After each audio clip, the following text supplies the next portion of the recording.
We're here with Jason Blazard and sports. Jason, I know it's a bye week in football. What other sports do we have coming up this week? We actually do have a lot of things going on. What were some of the biggest laws that were passed over this legislature session?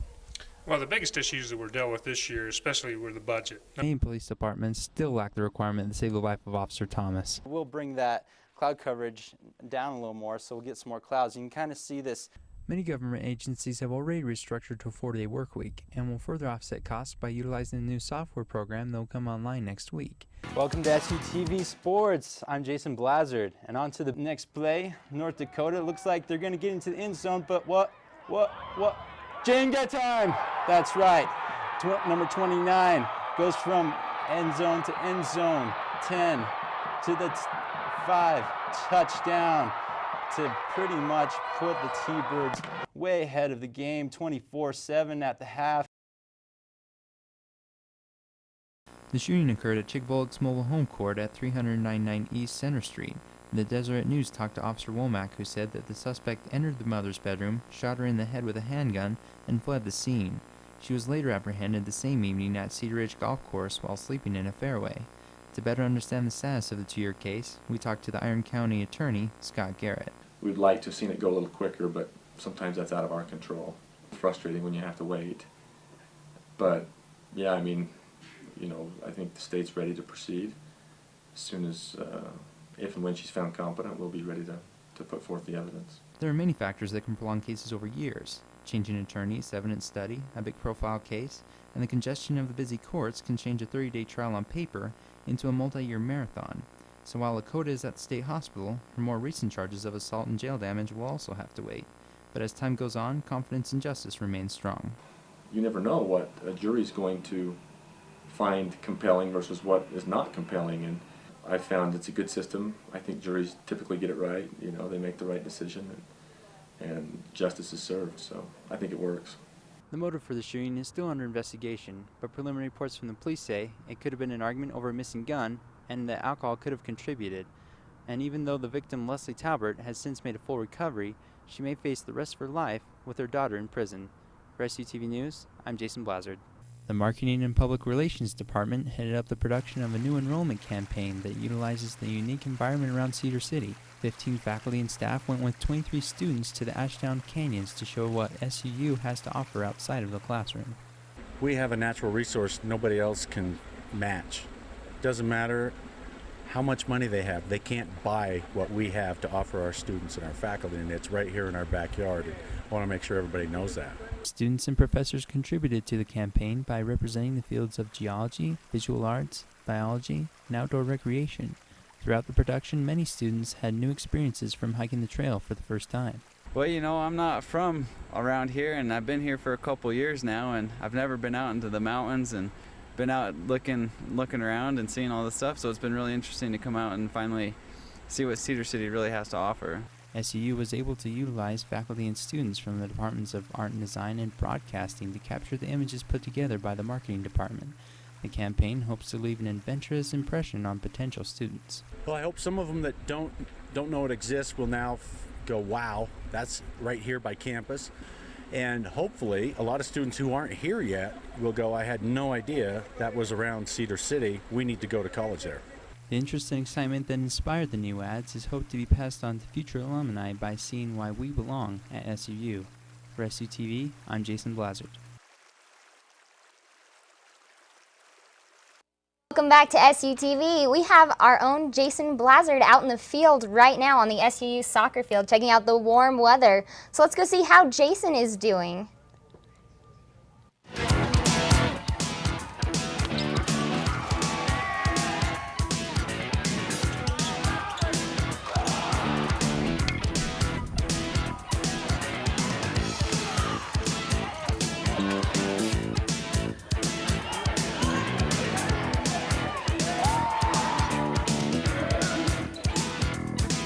Hi, I'm Jason Blazard, and we're live here at the Lady T-Birds soccer game against Western Illinois. And they've actually been doing pretty good. They've had the majority of the possession time, keeping the ball on the other end where it's supposed to be, attacking the goal. But Western Illinois just barely kicked a corner kick, which came off a header from one of their teammates and hit the sidebar. So it's actually 20 minutes left in the first half. Score is still 0-0, so if you're still listening there, after the sportscast, come and watch the game live, because it looks like it's going to be pretty good. Well, with this going on with the soccer team, the SU women's soccer team is getting involved with breast cancer awareness, and Justin Snar was able to catch up with them earlier on.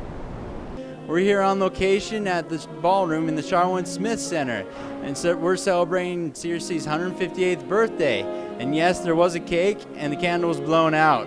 And we're here with the chairman of the Cedar City Ball, and we're here with Mike Liebhart. And Mike, thanks for coming out and sharing a piece of your time with us.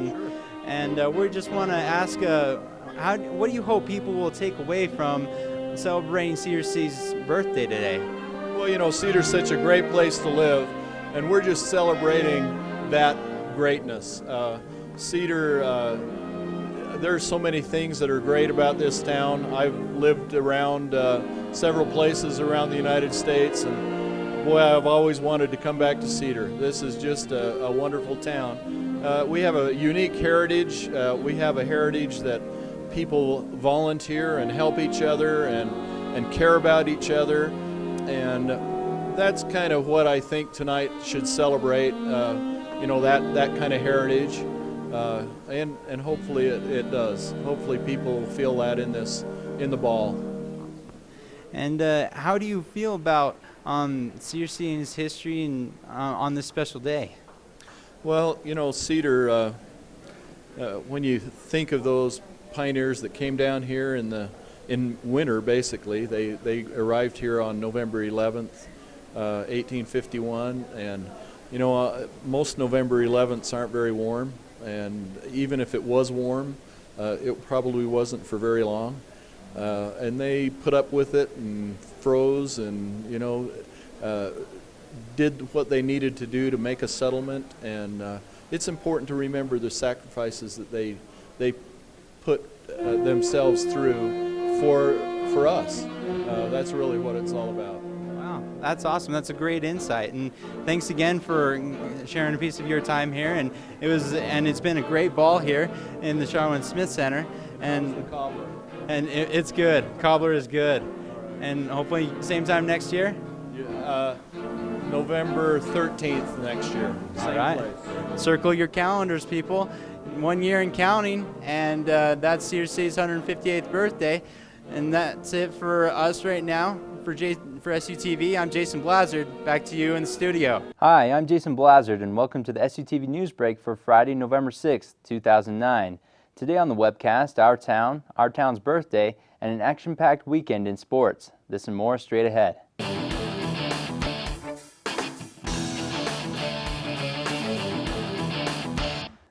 Many people from across the country have seen plays at SUU, most of them probably put on by the Utah Shakespearean Festival. During the next 2 weekends, SU theater students will take over the auditorium stage with a production of the play Our Town. According to the theater department, the play is the story of an average community told through the lives of its average inhabitants. Sound, well, average? Faculty Director Christine Freza sure doesn't think so. It's a beautiful play. We found out so much about life and love as we worked through it.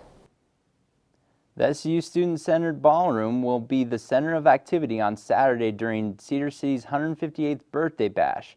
This year's event will include music, dancing, and Dutch oven cobbler. It's such a volunteer-oriented town.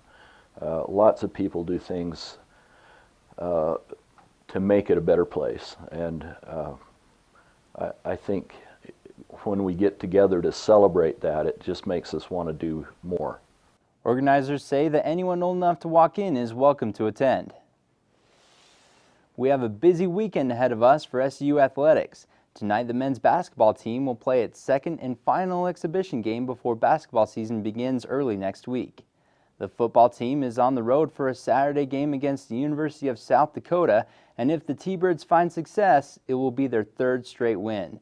Last but not least, the women's volleyball team will face Centenary in the final home game of the season. The game will start right here in the Centrum Arena at 7 p.m. on Saturday. That's all we have today. Make sure to check back at SUnews.com for the latest headlines and updates on each of the weekend games. We'll be back next Monday with another news break. For SUTV News, I'm Jason Blazard. Have a safe weekend.